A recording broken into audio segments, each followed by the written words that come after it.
एक बड़ी घातक बीमारी जो विश्व में फैली है। भारत अभी बहुत ही भाग्यशाली है, वो बीमारी भारत में एक नाम मात्रा ही है। एम्स यहाँ का जो professor head of the department यहाँ के, और साथ में शक्ति गुप्ता जी जो हमारे सन ऑफ द सॉइल हैं, वो आप सभी के लिए इतना कुछ ला रहे हैं कि आज 3 विभागों ने मिलकर एम पॉक्स, मंकी पॉक्स एक घातक बीमारी है, इलाज उसका है। 3 डिपार्टमेंट ने मिलकर यहाँ पर एक सेमिनार किया।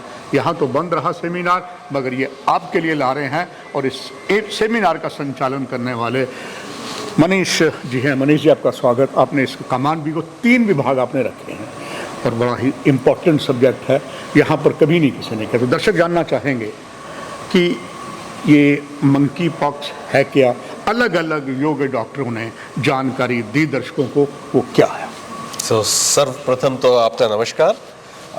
आज हमने एम पॉक्स पे एक सिंपोजियम का आयोजन किया था, जिसमें मल्टी डिपार्टमेंटल प्रेजेंटेशन और पार्टनरशिप थी। तो जैसे मैं माइक्रोबायोलॉजी विभाग से रिलेटेड हूँ, उसी प्रकार कम्युनिटी मेडिसिन विभाग से स्पीकर ने अपने उस पे पॉइंट्स रखे। लाइकवाइज बायोकेमिस्ट्री विभाग और जनरल मेडिसिन विभाग, सो इन 4 विभागों ने मिलके अपनी एम पॉक्स पे जो हमारी समझ थी उसको हमने साझा किया, एक दूसरे के साथ शेयर किया। Knowledge sharing is caring and experience बढ़ता है। सो हमने अपनी तरफ से इसका एक कार्यक्रम वो किया। सबसे पहले और सबसे ज़्यादा ज़रूरी बात यह है कि ये समझना ज़रूरी है कि जो एम पॉक्स, जिसका पहले नाम मंकी पॉक्स था, अब उसको हम एम पॉक्स के नाम से जानते हैं। सो एम पॉक्स एक इमर्जिंग इन्फेक्शियस डिजीज़ेस की कैटेगरी श्रेणी में आता है, और ये उन बहुत सारी बीमारियों की लिस्ट में एक ऐसा है जिसको ये पद्धति या कह सकते हैं एक यूनिक डिस्टिंक्शन प्राप्त है, जो 2 बार लगातार WHO की तरफ से, पहली बार सन 2022 में और अभी 14 अगस्त 2024 को एक डेजिग्नेशन दी जाती है, public health emergency of international concern. So mpox virus को ये दूसरी बार अभी अनाउंस किया गया कि चूँकि इसकी स्प्रेड इतनी हो रही थी, सो ये अनाउंस किया गया कि ये PHEIC की कैटेगरी में फॉल करता है। हैविंग सीन दिस, हमें ये भी समझने की ज़रूरत होगी कि ये जो इमर्जिंग हम देख रहे हैं कि एक साइक्लिकल ट्रेंड चल रहा है कि ये क्यों फैलते हैं। और ये कुछ समय बाद, आज हमने कुछ समय 3 साल पहले सभी को ज्ञात होगा, हमने पहले कोविड से लड़ाई लड़ी। उससे कुछ समय पहले हमने हमारी लड़ाई, अगर थैंकफुली हम इंडिया में नहीं बट वैश्विक स्तर पे जीका वायरस का इन्फेक्शन फैला था। उससे पहले मिडिल ईस्ट में MERS मर्स वायरस, जो कि एक तरह से कोविड से रिलेटेड था, सार्स कॉव से रिलेटेड वायरस था, उसका था। स्वाइन फ्लू के बारे में हम सब ने सुना है। सो एक साइक्लिकल ट्रेंड सा हम देख रहे होते हैं बहुत सारे बहुत विभिन्न प्रकार के कारणों में, जिनमें एक जो सबसे बड़ा कारण है वो है the whole world has become it's a global village now.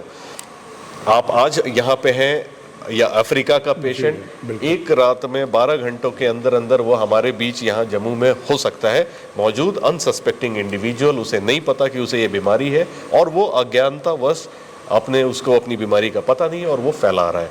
तो इस वक्त ये कहना कि ये हमारी तकलीफ नहीं है, ये गलत है। ये हमारे में से सबकी तकलीफ है, हम सबके लिए कंसर्न की बात है, और हम सभी का इसके बारे में ज्ञान होना ज़रूरी है। Doctor Manish, thanks to AIIMS और शक्ति सर का पुनः धन्यवाद। ये चीज़ें बाहर ला रहे हैं, क्योंकि ये अभी तक डिजीज़ें बाहर से, जैसे केरला में सिर्फ एक केस मिला है, और आप जानते हैं एम्स न केवल जम्मू कश्मीर का, बर्फीले रेगिस्तान लद्दाख का, साथ ही साथ 5 दरियाओं की धरती पंजाब का, और देवभूमि हिमाचल के भी पेशेंट्स यहाँ आ रहे हैं। और बहुत से हमारे यहाँ के लोग विदेश में जब आते हैं तो कोई जब एयरपोर्ट पर उतरते उनका कोई टेस्ट नहीं होता है, और आपने उससे पहले अलर्टनेस दे दी। आखिर में जानना चाहूँगा, ये जो एक नया नायाब तरीका एम्स विजयपुर जम्मू ने निकाला है देशवासियों के लिए, उसका देशवासियों को क्या लाभ मिलेगा, और एम पॉक्स पर आपका एक संदेश सभी दर्शकों के लिए।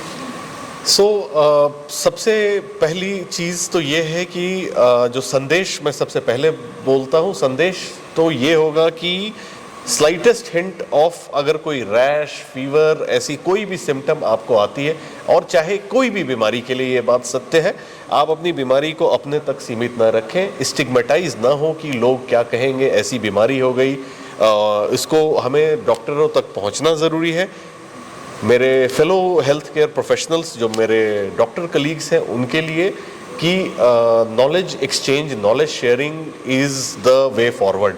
हम इन साइलो काम नहीं कर सकते हैं, हमें मल्टी डिपार्टमेंटल अप्रोच की ज़रूरत है। किसी पेशेंट हमारे पास एक बीमारी के लिए भले ही आया हो, लेकिन उस बीमारी को सही करने का रास्ता एक सिर्फ डॉक्टर नहीं दे सकता, वो मल्टीपल डॉक्टर्स एक साथ, मल्टीपल सिस्टम, एक इकोसिस्टम काम करता है, तब हम उसके इलाज तक पहुंचते हैं। सो अपनी बीमारी को आप छुपाएं नहीं, आप प्रस्तुत करें, आप आएँ सामने, सजग रहें।